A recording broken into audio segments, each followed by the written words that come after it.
Anxiety, depression, postpartum depression. तो कैसे इन सब चीज़ों को डील करें? और ऊपर से अकेले रहते हैं तो स्ट्रेस लेवल भी बढ़ रहा है। कैसे इन चीज़ों को ओवरकम करें?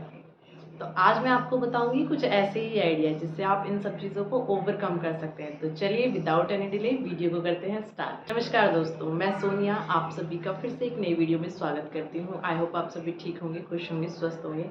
तो आज ये कोई भी वीडियो जो ब्लॉगिंग से रिलेटेड नहीं है, ये मेरा खुद का पर्सनल एक्सपीरियंस है जो मैं आप लोगों के साथ शेयर कर रही हूँ। मैं एक बच्चे की माँ हूँ और मेरा बेटा अब 1 साल का हो चुका है, लेकिन मैंने उस 0 मंथ से लेके 1 साल का जो गैप है, पूरे 1 साल का जो गैप, ये मैंने अकेले ही इसको फेस किया है। इस 1 साल के अंदर मैंने जो भी चीज़ें फेस की हैं, उनको कैसे हैंडल किया है और कैसे-कैसे मैंने उन चीज़ों को सँभाला है, वो मैं आप लोगों के साथ शेयर करूँगी, ताकि हो सकता है मेरी जो कुछ एडवाइसें हैं, वो कुछ औरतों के काम आ जाएँ। मेरी जैसी औरतें हैं जो जिनके पास कोई भी हेल्पिंग हैंड नहीं है। जब मेरा बच्चा हुआ था तो मैं और मेरे हस्बैंड ही थे और मेरी सासू माँ हमारे साथ रहती थी। लेकिन कुछ प्रॉब्लम्स की वजह से उन्हें भी जाना पड़ा। तो मैंने अपने बच्चे को जो है अकेले ही हैंडल किया है और मेरे जैसे ना जाने कितनी औरतें ऐसी होंगी जिन्होंने इसी तरह की सिचुएशन को फेस किया होगा या आगे आने वाले टाइम में करेंगी। तो उस टाइम में जो एक तो सबसे पहली बात तो ये होती है कि जब औरत पहली बार माँ बनती है तो उसके लिए सब चीज़ें एकदम से नई होती हैं। उसे कुछ भी नहीं पता होता कि कैसे बच्चे को हैंडल करना है, कैसे स्ट्रेस को, कैसे काम को। और मेरे लिए तो इतना मुश्किल हो गया था क्योंकि मैं उस टाइम पे वर्किंग भी थी, तो ऑफ़िस का मैं वर्क फ्रॉम होम ही करती थी, तो ऑफ़िस भी, घर भी और अंश को भी, तीनों को सँभालने के चक्कर में मैं एकदम बहुत ज़्यादा अंडर प्रेशर चली गई थी और जिसकी वजह से मैंने एंग्ज़ायटी जैसी चीज़ को फ़ेस किया, डिप्रेशन जैसी चीज़ को फ़ेस किया और 1 या 2 महीने नहीं, मैंने पूरे 4 महीने इस चीज़ को फ़ेस किया। तो सबसे पहले हम बात करेंगे कि ये जो प्रॉब्लम है किन कारणों से होती है। देखिए, मोस्टली हर किसी का कारण अलग-अलग होता है, लेकिन मोस्टली जो कारण होता है डिलीवरी के पोस्टपार्टम जो डिप्रेशन होता है, इसके जो मेन कारण होता है वो यही होता है कि सबसे पहला फैमिली सपोर्ट ना मिल पाना। फैमिली सपोर्ट नहीं होता है और आप अकेले होते हो और अकेले आपको नहीं पता होता कि आप कैसे चीज़ों को मैनेज करो, कैसे हैंडल करो। उसकी वजह से क्या होता है, आप उन चीज़ों को करते तो हो लेकिन बहुत ही ज़्यादा स्ट्रेस लेते जाते हो। दूसरा रीज़न होता है अपनी चीज़ों को किसी के साथ शेयर नहीं कर पाना। मैं उस दौरान इतनी अकेली पड़ गई थी, इतनी अकेली पड़ गई थी कि मैं क्या फ़ील कर रही हूँ, मैं उसको किसी से शेयर ही नहीं कर पा रही थी और यहाँ तक कि मैं अपने हस्बैंड के साथ भी इन चीज़ों को नहीं शेयर कर पा रही थी। क्योंकि मेरे हस्बैंड सुबह चले जाते थे, शाम को आते थे, वो भी पूरा थके हुए होते थे और आके थोड़ा बहुत देर अंश के साथ खेलना और फिर वही सो जाना। तो मैं इन चीज़ों को किसी के साथ शेयर नहीं कर पा रही थी कि मैं क्या फ़ील कर रही हूँ। लैक ऑफ कम्युनिकेशन हो गया, नो फैमिली सपोर्ट हो गया और भी बहुत सारे रीज़न होते हैं। खुद के लिए टाइम ना मिल पाना। मैंने जो फ़ेस किया है, खुद के लिए टाइम नहीं मिल पाने की वजह से मैं बहुत ज़्यादा चिड़चिड़ी हो गई थी। तो 3-4 तो मेन यही कारण होते हैं। बाकी आपके बच्चे के ऊपर भी होता है कि अगर आपका बच्चा मतलब जैसे अंश था तो बहुत ही ज़्यादा बीमार रहता था, तो उसकी वजह से भी मैं बहुत स्ट्रेस में चली गई थी। तो ये तो हो गए मेन कारण। और सिम्पटम्स जो होते हैं, आप चिड़चिड़े रहोगे, आप बिना मतलब के रोओगे और कभी आप बहुत ज़्यादा अजीब से फ़ील करोगे। बिहेवियर में आपके चेंज आ जाएगा। मेरे बिहेवियर में बहुत चेंज आ गया था। मैं नॉर्मली बहुत काम रहने वाली लड़की हूँ, मतलब मुझे इतनी जल्दी गुस्सा नहीं आता, लेकिन उस दौरान मैं इतनी जल्दी गुस्सा हो जाती थी और इतना ज़्यादा कि मैं आपको बता नहीं सकती थी और मेरे गुस्से को मेरे हस्बैंड को भी फेस करना पड़ता था। और मैं उस टाइम 4 महीने ना तो किसी से मिलना पसंद करती थी, ना किसी से बात करना पसंद करती थी और अंदर ही अंदर घुटती जा रही थी और ऊपर से बच्चा ठीक नहीं था तो उसका प्रेशर भी मैं खुद ही हैंडल कर रही थी कि मुझे लग रहा था कि कहीं न कहीं मुझ में कमी है। मैं इस बच्चे की अच्छे से देख-रेख नहीं कर पा रही हूँ, जिसकी वजह से मेरा अंश जो है ज़्यादा बीमार रहता है। उसका भी मैंने गिल्ट अपने ऊपर ले लिया था। तो इन सब चीज़ों को मैंने फ़ेस किया।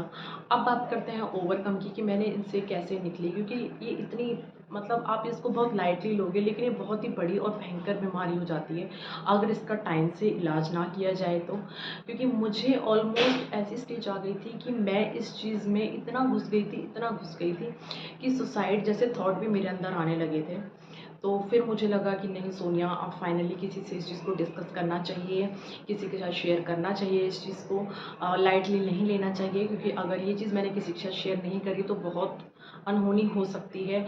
और मैं बिल्कुल नहीं चाहती थी कि मैं अपने 5-6 महीने के बच्चे को छोड़कर मतलब कुछ भी अपने साथ गलत करूं, क्योंकि सबसे फर्स्ट जो दिमाग में आता था वो यही आता था कि कि उसका क्या होगा, कि उस मेरे अगर मुझे कुछ हो जाएगा तो मेरे बाद उसका क्या होगा। सिर्फ यही थॉट था। एक मिनट। बस यही थॉट लेकर मैं इस चीज़ को मतलब मैंने डिसाइड किया बहुत डिटर्मिनेशन के साथ कि मुझे इस चीज़ से निकलना है, मैं ऐसे ही नहीं रह सकती। और उसके बाद मैंने इस चीज़ पे काम करना स्टार्ट किया। सबसे पहले मैंने जो चीज़ करी इस चीज़ से निकलने के लिए, मैंने अपने हस्बैंड से बात करी। उस दिन मुझे आज भी याद है जिस दिन मैंने उनसे इस टॉपिक पर बात करी थी। हमने रात को लगभग 3 से 4 घंटे बात करी और सिर्फ इसी चीज़ को डिस्कस किया। अंश सो चुका था और उसके बाद मुझे पता नहीं क्या हुआ, मैं एकदम से बहुत रोई। और फिर मेरे हस्बैंड ने पूछा कि क्या हुआ, तो मैंने उन्हें बताया कि ऐसे-ऐसे मेरे साथ प्रॉब्लम चल रही है और मैं किसी से शेयर भी नहीं कर सकती हूँ इस चीज़ को। तो मुझे समझ नहीं आ रहा मैं क्या करूँ। तो मैंने उन्हें अपनी सारी बात जो भी मेरे अंदर भरा हुआ था मैंने सब उनके साथ डिस्कस किया।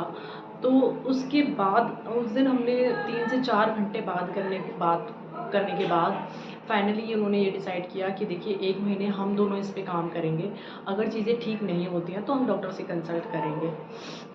उसके बाद मेरे हस्बैंड ने अपने बिहेवियर में कुछ चेंजेस किए। उन्होंने बहुत सपोर्ट मुझे दिखाया, मतलब सपोर्ट वो पहले भी करते थे, लेकिन ठीक है उन्होंने इतना वो रखा ही नहीं था, लाइटली लेते थे कि ठीक है चलो ठीक है सब कुछ अच्छे से मैनेज हो रहा है, क्योंकि मैंने कभी उन्हें फ़ील नहीं होने दिया कि मैं क्या फ़ील कर रही हूँ। तो उन्हें ये था कि सब कुछ ठीक तो चल ही रहा है, घर भी अच्छे से संभाल रही है, बच्चे को भी देख रही है, जॉब भी है, तो सब कुछ ठीक चल रहा है। तो उन्होंने कभी इस चीज़ को लिया नहीं। लेकिन जब मैंने उनके साथ अपनी प्रॉब्लम डिस्कस करी तो उन्होंने इस चीज़ को बहुत ही सीरियसली लिया और मुझे बहुत सपोर्ट किया। उसके बाद उन्होंने अपने बिहेवियर में कुछ चेंजेस किए, कुछ मेरे रूटीन में उन्होंने चेंजेस किए। तो मैंने जो किया, मैंने सबसे पहले जो है अपने लिए थोड़ा-सा टाइम निकालना स्टार्ट किया। उन्होंने मुझे सपोर्ट किया इस चीज़ के लिए, फ़ोर्स भी किया कि तुम अपने लिए टाइम निकाला करो। जो तुम्हें अच्छा लगे तुम वो करो, उसके लिए तुम्हें मेरी हेल्प चाहिए तो मैं दूँगा। तो उन्होंने मेरी बहुत हेल्प करी और मैंने अपने लिए टाइम निकालना स्टार्ट किया। मैंने मेडिटेशन स्टार्ट करी, मैंने योगा स्टार्ट कर दिया था। उसके बाद मैंने अपने लाइफ़स्टाइल में चेंज किया, कुछ खाने-पीने में। धीरे-धीरे अंश भी बड़ा होने लगा तो मैं मतलब उन चीज़ों को भी समझने लगी कि कैसे मुझे अब चीज़ें हैंडल करनी हैं। तो सबसे पहले जो ओवरकम करने के लिए मैंने किया, सबसे पहले मैंने चीज़ कम्युनिकेशन करी, अपने हस्बैंड के साथ सारी चीज़ें डिस्कस करी। दूसरा मैंने किया अपनी लाइफ़स्टाइल में चेंज किया। तीसरा मैंने अपने लिए थोड़ा-थोड़ा सा वक़्त निकालना चालू किया। मैंने उन चीज़ों को करना स्टार्ट किया जिनमें मैं खुश रहती हूँ। और चौथा मैंने अपना थोड़ा बहुत सपोर्ट लेना स्टार्ट कर दिया लोगों का, जैसे कि मैं अगर मुझे लगता था कि मेरा वर्कलोड ज़्यादा आ रहा है या फिर मैं अच्छे से चीज़ें नहीं मैनेज कर पाती हूँ, तो मैं अपने मायके चली जाती थी मम्मी के पास 10 दिन के लिए, 15 दिन के लिए, जितना भी मुझसे हो पाता था महीने भर के लिए। तो मैं वहाँ अपना मम्मी अंश को देख लेती थी, तो मैं अपना थोड़ा वर्क ऑफ़िस जो काम था उसको थोड़ा-सा मेंटेन कर लेती थी। फिर चौथी चीज़ मैंने करी कि डिसीज़न लिया कि जॉब कंटिन्यू नहीं रखनी है, तो मैंने फाइनली यही डिसीज़न लिया कि मुझे अंश और जॉब में से अगर एक चीज़ को चूज़ करना है तो मैंने अंश को चूज़ किया, जॉब को नहीं किया। कि जॉब तो फिर भी कर लेंगे 2 साल 4 साल बाद, लेकिन अभी बेबी को मेरी ज़्यादा ज़रूरत है, तो इसलिए मैंने जॉब को भी ड्रॉप कर दिया। उसकी वजह से क्या हुआ कि मेरे पास टाइम आ गया। तो बस मैंने यही कुछ 4-5 चीज़ें करी अपने आप को ओवरकम करने के लिए। बाकी एट द एंड 4 महीने बाद सब कुछ ठीक हो गया, मैं बिल्कुल ठीक नॉर्मल हो गई थी। और अब मैं बहुत एन्जॉय करती हूँ लाइफ़ को भी, अंश के साथ टाइम स्पेंड करती हूँ अच्छे से। तो बस यही है, मैं आपको भी यही एडवाइस दूँगी कि देखिए जो भी प्रॉब्लम्स आएँ, सबसे पहले आप जिसके भी क्लोज़ हो, अपने हस्बैंड के, अपनी मदर के, अपने फादर के, उनसे डिस्कस करिए अगर आपकी लाइफ में यही प्रॉब्लम आती है तो। और अगर डिस्कस के बाद भी कुछ सॉल्यूशन नहीं निकलता है तो डॉक्टर से कंसल्ट करिए। इसमें कोई भी बुराई नहीं है डॉक्टर से कंसल्ट करने में। और ये एक तरह की बीमारी ही है और इसमें शर्म वाली कोई बात नहीं होती। बहुत से लोग इसे छुपाते भी हैं, लेकिन इसमें शर्म वाली कोई बात नहीं है। अगर आप ये चीज़ फेस कर रहे हो और कहीं से आपको कोई हेल्प नहीं मिल रही है तो आप डॉक्टर से कंसल्ट करिए, किसी भी साइकियाट्रिस्ट से मिलिए और बस मैंने यही कुछ चीज़ें फॉलो करी हैं जो मैं आपको भी बताना चाहूँगी, और आई होप कि आप पॉजिटिव रहिए। देखिए, सबसे पहले तो एक माँ जो बनती है उस लेडी को सबसे पहले तो पॉजिटिव रहना बहुत ज़रूरी है, और अपने माइंड में प्रिपेयर कर लेना चाहिए कि हमें आगे आने वाले टाइम में स्ट्रगल करना पड़ेगा। अगर वो मतलब घर में अकेले हैं तो, अगर फैमिली सपोर्ट है तो कोई दिक्कत ही नहीं है। तो फैमिली सपोर्ट होता है तो वहाँ तो मिल-जुल के बच्चे भी हो जाते हैं और घर का काम भी हो जाता है। लेकिन अगर आप अकेले हैं तो सबसे पहले आप अपने आप को मेंटली प्रिपेयर कर लीजिए इस चीज़ के लिए कि आगे आने वाले टाइम में आपके साथ प्रॉब्लम्स आएँगी, और वो आपको कैसे-कैसे मैनेज करनी है और हैंडल करनी है, उसके लिए भी आप हमेशा मेंटली प्रिपेयर रहिए। तो चलिए, वीडियो को यहीं करते हैं। आई होप मेरी एडवाइस कुछ आप लोगों के काम आई होगी। तो चलिए, मिलते हैं नेक्स्ट वीडियो में। Bye bye. Thank you.